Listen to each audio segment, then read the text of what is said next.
ആശ്വാസം നേടാം. ഹൃത്തിനുള്ളിൽ ജീവൻ നൽകും വചനം, തിരുവചനം. രക്ഷാകര ചരിത്രത്തിൽ യേശു ലോകത്തെ വീണ്ടെടുക്കുവാനായിട്ട് തൻ്റെ രക്ഷയുടെ ചരിത്രം ഒരുക്കുമ്പോൾ അതിന് കൂടെ സഹായിക്കുവാനായിട്ട് പരിശുദ്ധ അമ്മ എന്ന് പറയുന്ന ഒരു സഹരക്ഷകയുടെ അനുഭവം എത്ര മനോഹരമാണ്. രക്ഷാകര ചരിത്രത്തിൽ യേശു ഈ ലോകത്തിലേക്ക് വരുന്നതിന് ദൈവം തെരഞ്ഞെടുത്ത പരിശുദ്ധ മറിയത്തിൽ ഒത്തിരി പുണ്യങ്ങൾ നിറഞ്ഞു നിൽക്കുന്നുണ്ട്.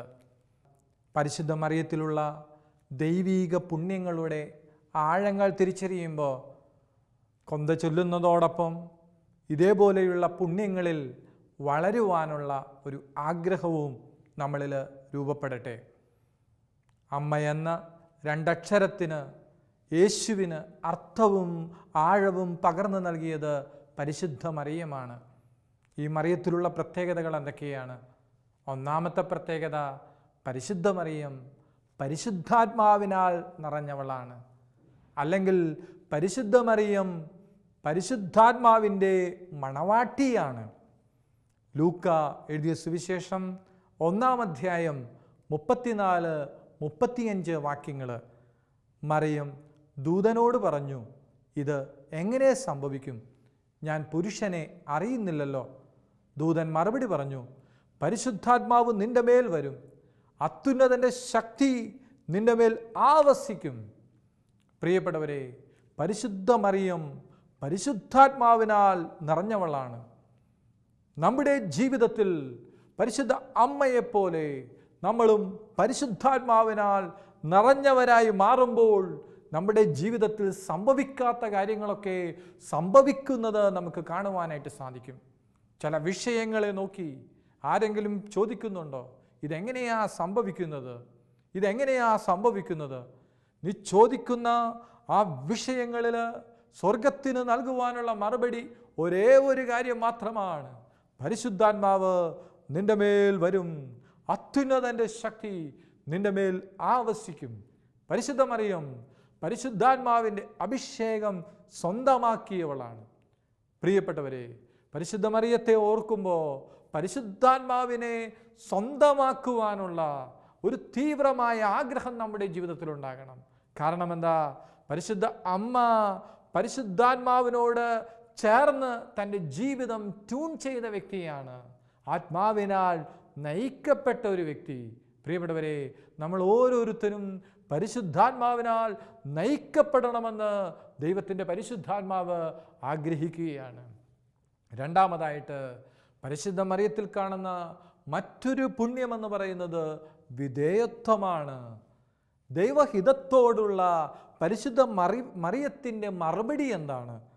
ലൂക്ക എഴുതിയ സുവിശേഷത്തിൽ 1-ാം അധ്യായത്തിൽ 38-ാമത്തെ വാക്യത്തിൽ സ്വർഗം തന്നോട് ഒരു കാര്യം ആവശ്യപ്പെടുമ്പോൾ ആ കാര്യങ്ങളുടെ തീവ്രത, അതിന് താൻ കൊടുക്കേണ്ടി വരുന്ന വിലയുടെ ആഴം, വലിപ്പം, ഇത് തിരിച്ചറിഞ്ഞിട്ടാണോ തിരിച്ചറിയാതെയാണോ എന്നറിയില്ല.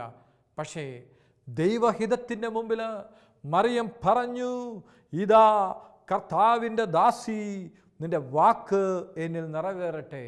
ഇതാ കർത്താവിൻ്റെ ദാസി.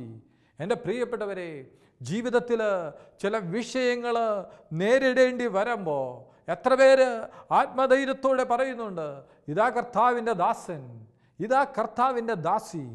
പരിശുദ്ധ മറിയം ദൈവഹിതത്തിന് തന്നെ തന്നെ വിധേയപ്പെടുത്തി.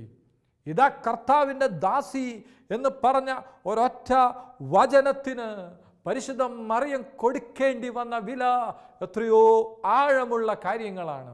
പ്രിയപ്പെട്ടവരെ, പരിശുദ്ധ മറിയം ദൈവഹിതത്തിന് വിധേയപ്പെട്ടു.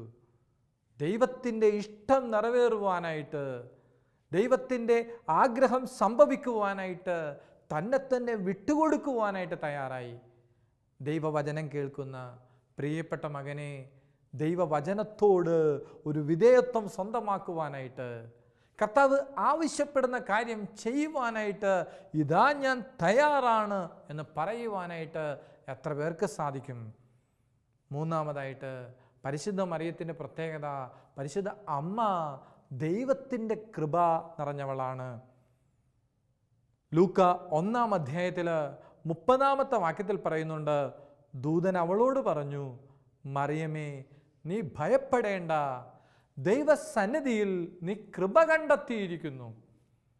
എന്താ ഈ വചനത്തിൻ്റെ അർത്ഥം?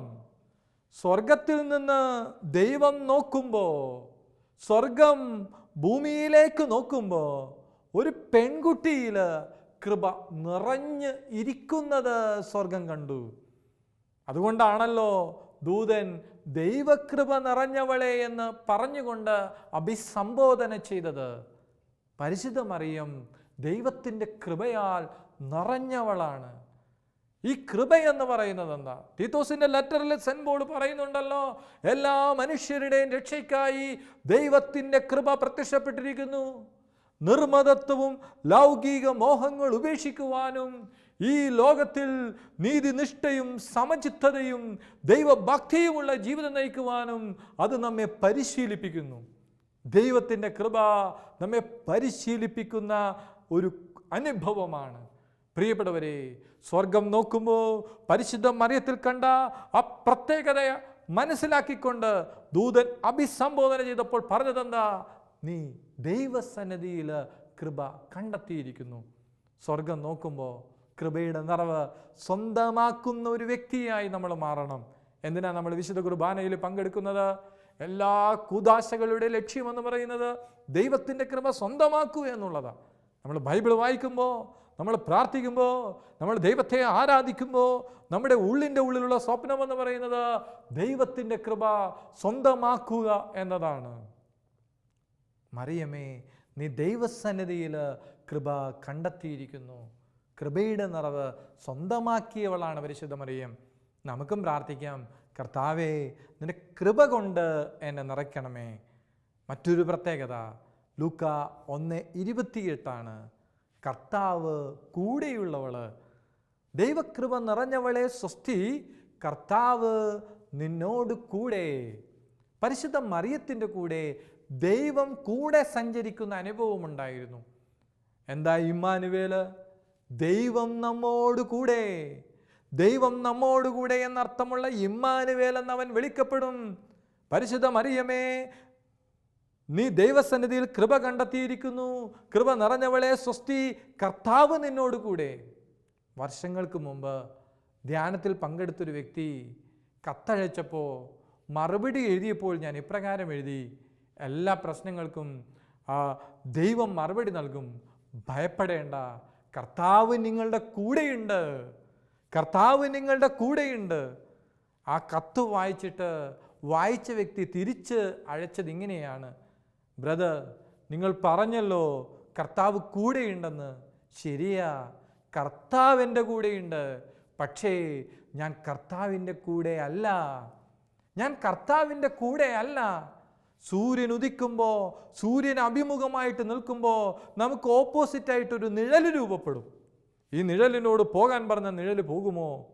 നിഴലിനോട് മാറാൻ പറഞ്ഞാൽ നിഴൽ മാറുമോ?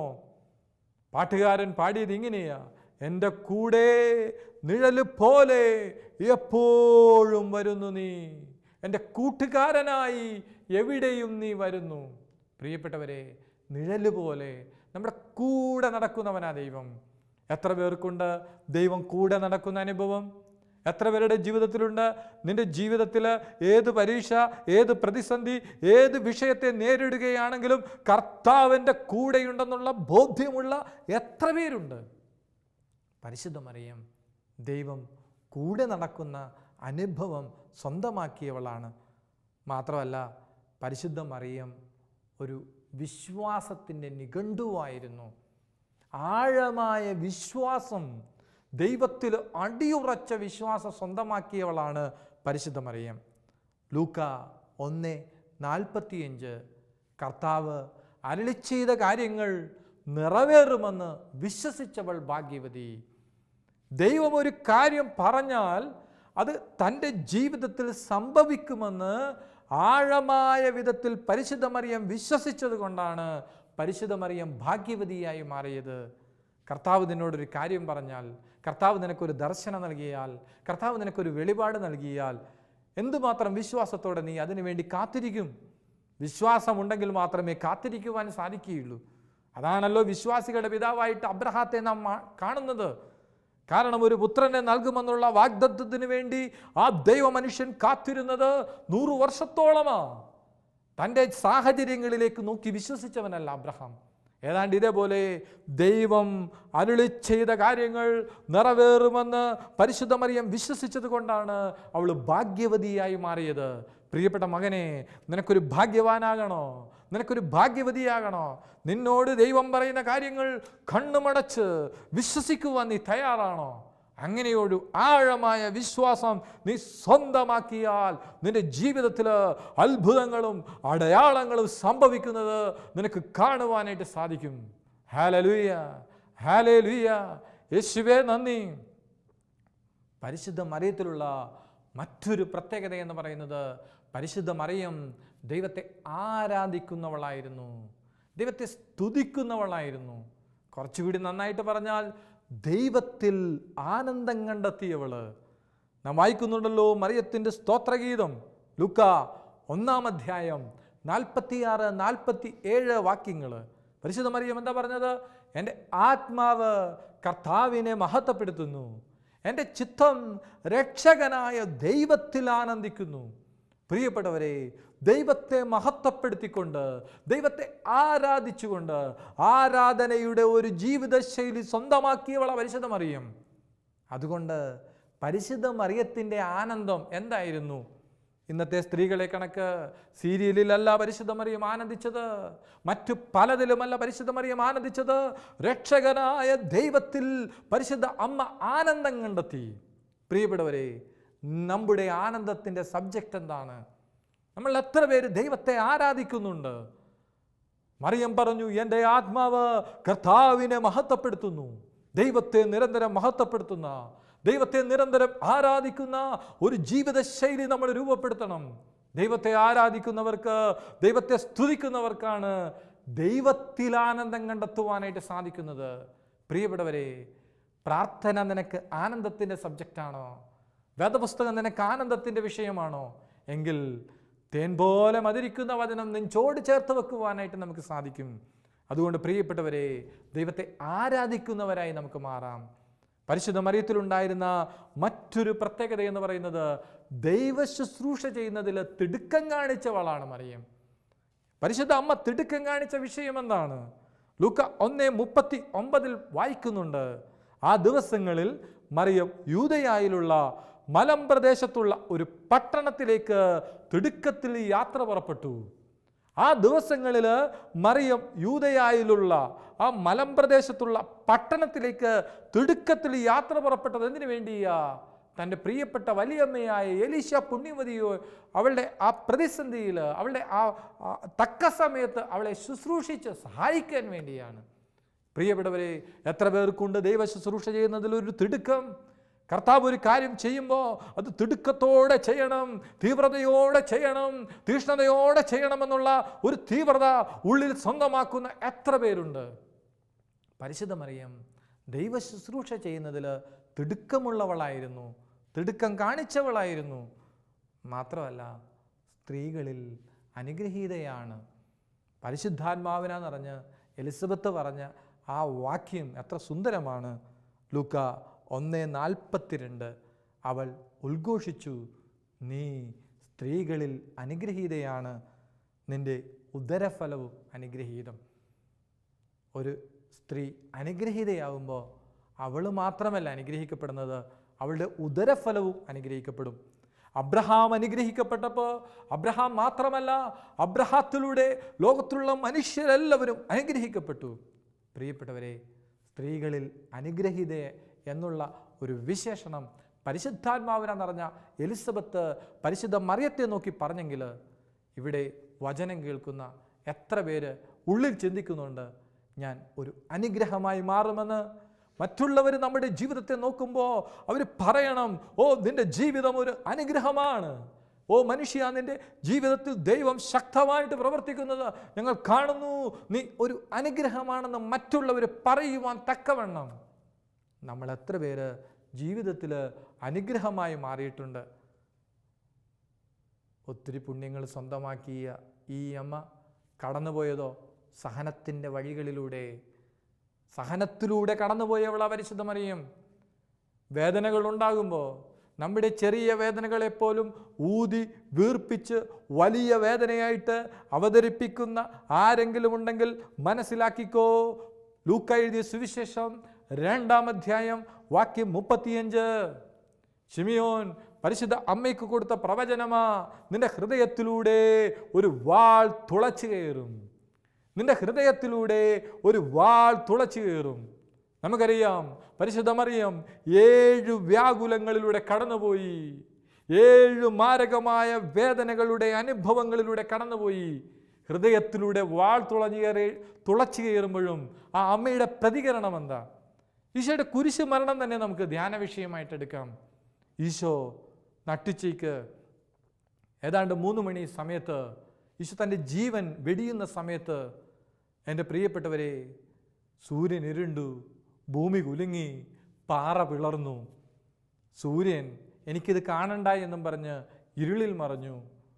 പാറ പിളർന്നു, ഭൂമി കുലുങ്ങി, ദേവാലയത്തിലെ തിരശീല വരെ നടുവേ കീറിപ്പോയി. എന്നാൽ കുരിശിൻ ചുവട്ടിൽ കുലുങ്ങാതെ തളരാതെ ഒരുവൾ നിന്നു. ആരാ? ഹൃദയത്തിലൂടെ വാൾ തുളച്ചു കയറുമ്പോഴും പരിശുദ്ധ മറിയം കുരിശിൻ ചുവട്ടിൽ നിന്നു. പ്രിയപ്പെട്ട മകനെ, മകളെ, ഏതെങ്കിലും സഹനാനുഭവങ്ങളുടെ തീവ്രതയിൽ നിൽക്കുന്ന വ്യക്തിയാണോ പരിശുദ്ധ അമ്മ സ്വന്തമാക്കിയ ദൈവശക്തി ഹൃദയത്തിൽ സ്വന്തമാക്കിയിട്ട് എത്ര പേര് പ്രതിസന്ധിയുടെ നടുവിൽ പരിശുദ്ധ അമ്മയെപ്പോലെ ഉറച്ചു നിൽക്കുന്നവരായി മാറും. 10ാമത്തെ ധ്യാനചിന്തയോ, പരിശുദ്ധ മറിയം വേദപുസ്തകത്തിൻ്റെ ഒരു നിഘണ്ടുവായിരുന്നു എന്ന് വേണമെങ്കിൽ വിശേഷിപ്പിക്കാം. എന്താ കാരണം? വചനം ഹൃദയത്തിൽ സൂക്ഷിച്ചവളാണ് മറിയം. ഹൃദയത്തിൽ സ്വന്തമാക്കിയവളാണ് മറിയം. ലൂക്ക 2:19.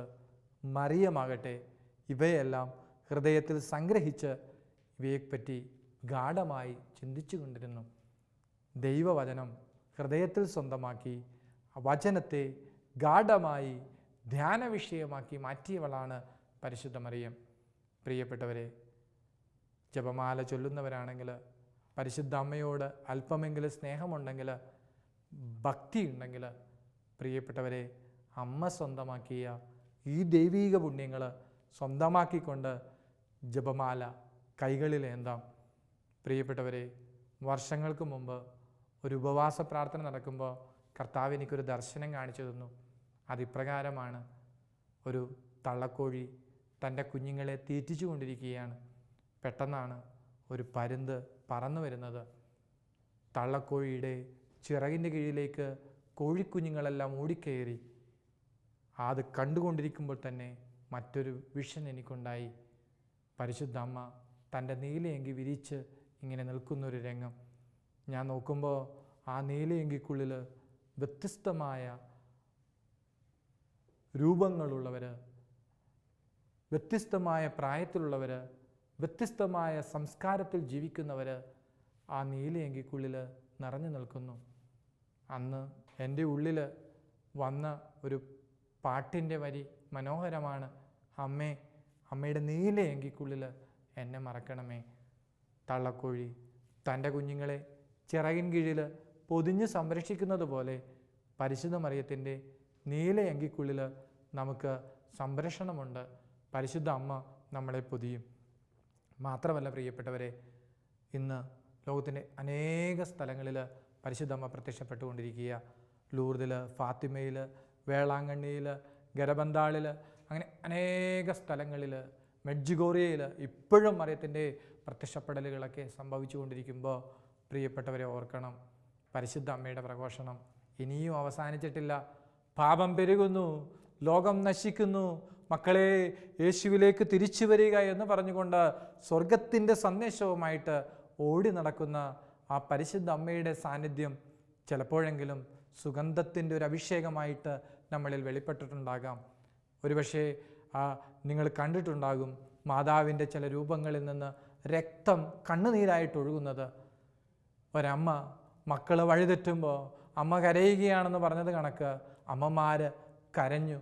മോനിക്ക അഗസ്റ്റിന് വേണ്ടി ഒരുപാട് കരഞ്ഞതുപോലെ പരിശുദ്ധ അമ്മ ലോകം മുഴുവനു വേണ്ടി കരയുമ്പോൾ കണ്ണിലൂടെ ഒഴുകുന്നത് രക്തമാണ്. ഗെത്സമനിൽ യേശു വേർത്തപ്പോൾ വേദനയുടെ പാരവേശ്യത്തിൽ രക്തം വേർപ്പുതുള്ളികളായി മാറിയെങ്കിൽ പരിശുദ്ധ അമ്മയുടെ കണ്ണിലൂടെ രക്തമൊഴുകിയ നിൻ്റെ മാനസാന്തരത്തിന് വേണ്ടി, എൻ്റെ മാനസാന്തരത്തിന് വേണ്ടി പരിശുദ്ധ അമ്മ കരഞ്ഞു പ്രാർത്ഥിക്കുക. ഈ അമ്മയോട് ചേർന്ന് പാപികളുടെ മാനസാന്തരത്തിന് വേണ്ടി നിങ്ങൾ അധ്വാനിക്കാൻ തയ്യാറാണെങ്കിൽ എൻ്റെ പ്രിയപ്പെട്ടവരെ, ജപമാല കൈകളിൽ എന്താം. ഈ ജപമാല വലിയൊരു ആയുധമാണ്. ജപമാല കൈകളിലേന്തിയവരെ പരാജയപ്പെടുത്തുവാനായിട്ട് ആർക്കും സാധിച്ചിട്ടില്ല. ആരൊക്കെ ജപമാല ചൊല്ലി പ്രാർത്ഥിച്ചിട്ടുണ്ടോ, ആരൊക്കെ ജപമാല കരങ്ങളിലെടുത്തിട്ടുണ്ടോ, അവരെല്ലാം സ്വർഗത്തിൻ്റെ അനുഗ്രഹങ്ങൾ സ്വന്തമാക്കിയിട്ടുണ്ട്. പ്രിയപ്പെട്ടവരെ, ജ്ഞാനത്തിലും പ്രായത്തിലും ദൈവത്തിൻ്റെയും മനുഷ്യരുടെയും പ്രീതിയിൽ വളരാൻ യേശുവിനെ സഹായിച്ച മറിയം, പെന്തക്കോസ്തിൽ ചിതറിപ്പോയ ശിഷ്യ സമൂഹത്തെ ഒരുമിച്ച് കൂട്ടിയ മറിയം, എൻ്റെ പ്രിയപ്പെട്ടവരെ, ഈ കാലഘട്ടങ്ങളിൽ ഒത്തിരി പേർക്ക് ദർശനങ്ങൾ നൽകി സംസാരിച്ചു കൊണ്ടിരിക്കുന്ന മറിയം, തേനും പാലും ഒഴുകുന്ന സ്വർഗീയ കാനാനിലേക്ക് നമ്മളെ നയിക്കുവാനായിട്ട് ഓടി നടക്കുമ്പോൾ അമ്മയോട് ചേർന്ന് ജപമാല കൈകളിലേന്തി പ്രാർത്ഥിക്കുകയാണെങ്കിൽ ഫാത്തിമയിൽ ഫ്രാൻസിസിനും ജസീന്തയ്ക്കും ലൂസിക്കും പ്രത്യക്ഷപ്പെട്ടുകൊണ്ട് പരിശുദ്ധമ്മ പറഞ്ഞു, ലോകത്തിൻ്റെ മാനസാന്തരത്തിന് വേണ്ടി നിങ്ങൾ പരിത്യാഗ പ്രവൃത്തികൾ അനുഷ്ഠിക്കുക, ജപമാല ചൊല്ലി പ്രാർത്ഥിക്കുക. കേട്ടിട്ട് കൊച്ചു ഫ്രാൻസിസ് അവൻ്റെ കൊച്ചു ശരീരത്തിൽ വേദനകൾ സ്വയം ഏറ്റെടുത്തുകൊണ്ട് അവൻ പ്രാർത്ഥിച്ചു. ഈ അനുഭവം കുട്ടികൾക്ക് നടന്ന വർഷങ്ങൾക്ക് മുമ്പ് നടന്ന ഒരു ധ്യാനത്തിൽ ഞാൻ പറഞ്ഞിട്ട് ഞാൻ ആ കുഞ്ഞുങ്ങളോട് പറഞ്ഞു, മക്കളെ, നിങ്ങൾ ജപമാല ചൊല്ലി പ്രാർത്ഥിക്കുകയാണെങ്കിൽ ദൈവം നിങ്ങളുടെ ജീവിതത്തിൽ ശക്തമായിട്ട് ഇടപെടും. എൻ്റെ പ്രിയപ്പെട്ടവരെ, വേദന സഹിച്ച് പ്രാർത്ഥിക്കുവാനായിട്ട് ധ്യാനഗുരു കുഞ്ഞുങ്ങളെ പറഞ്ഞു വിട്ടു. കുറച്ച് കഴിഞ്ഞപ്പോൾ ഒരു സഹോദരൻ എന്നെ വിളിച്ചുകൊണ്ട് ഗ്രൗണ്ടിലേക്ക് പുറത്ത് ജപമാല ചൊല്ലാൻ പോയ കുട്ടികളുടെ അടുത്തേക്ക് കൊണ്ടുവന്നു. കണ്ട കാഴ്ച എന്താ? മുട്ടുകുത്തി നിൽക്കുന്ന കുഞ്ഞുങ്ങളുടെ കൈകളിൽ ഒരു കൈയിൽ ജപമാലയും ഒരു കൈയിൽ ഇഷ്ടികയും. ആ ഇഷ്ടിക ഉയർത്തി വേദന സഹിച്ചുകൊണ്ട് ആ കുഞ്ഞുങ്ങൾ പ്രാർത്ഥിക്കുക, പരിശുദ്ധമ്മേ, പാപികളുടെ മാനസാന്തരത്തിന് വേണ്ടി പരിശുദ്ധ അമ്മയോട് ചേർന്ന് ഞങ്ങളും സഹിക്കുന്നു. എൻ്റെ പ്രിയപ്പെട്ടവരെ, അമ്മയോട് ചേർന്ന് പുതിയൊരു പെന്തക്കോസ്തേക്ക് വേണ്ടി നമുക്ക് ഒരുങ്ങാം. നന്നായിട്ട് ഉഴപ്പുന്ന ഒരു യുവജനങ്ങളുടെ സമൂഹത്തെ അഭിസംബോധന ചെയ്തപ്പോൾ ആ യുവജനങ്ങളുടെ ജീവിതത്തിൽ ദൈവം ഇടപെട്ടത് ജപമാല പ്രാർത്ഥനയുടെ സമയത്താണെന്നുള്ളത് ഏറ്റവും അത്ഭുതകരമായ ഒരു കാര്യമാണ്. പരിശുദ്ധ മറിയവും സുവിശേഷം പ്രഘോഷിക്കുന്നുണ്ട്. അമ്മയുടെ പ്രഘോഷണത്തെക്കുറിച്ച് യോഹന്നാനെഴുതിയ സുവിശേഷം 2-ാം അധ്യായത്തിൽ വാക്യം 5 പറയുന്നുണ്ട്. എന്താണ് അമ്മ പ്രഘോഷിക്കുന്നത്? അവൻ നിങ്ങളോട് പറയുന്നത് നിങ്ങൾ ചെയ്യുവിൻ. പരിശുദ്ധ മറിയത്തിന് നമ്മളോട് പറയാനുള്ളത് ഒരേ ഒരു കാര്യം മാത്രമാണ്, നിങ്ങൾ യേശു പറയുന്നത് അനുസരിക്കുവിൻ, അവൻ പറയുന്നത് പോലെ ചെയ്യുവിൻ. അവൻ പറയുന്നത് ചെയ്തപ്പോൾ പ്രിയപ്പെട്ടവരെ സംഭവിച്ചതെന്താ? പച്ചവെള്ളം വീഞ്ഞായി മാറി. ആ പച്ചവെള്ളം വീഞ്ഞായി മാറിയെങ്കിൽ യേശു പറയുന്നത് അനുസരിക്കുമ്പോഴാണ് നമ്മുടെ ജീവിതത്തിൽ വിജയമുണ്ടാകുന്നത്. ഫാത്തിമയിൽ, ലൂർദിൽ ഒക്കെ മാതാവ് പ്രത്യക്ഷപ്പെട്ടുകൊണ്ട്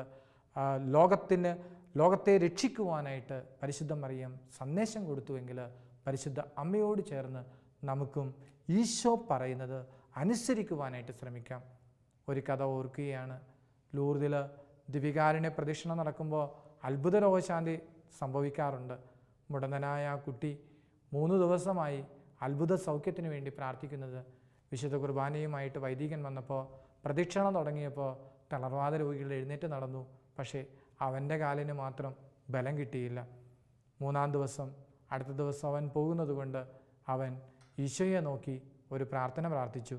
പ്രാർത്ഥന ഇപ്രകാരമാണ്: ഈശോയെ, ഇന്നും നീ എന്നെ സുഖപ്പെടുത്തിയില്ലെങ്കിൽ ഞാൻ നിൻ്റെ അമ്മയോട് പറഞ്ഞു കൊടുക്കും.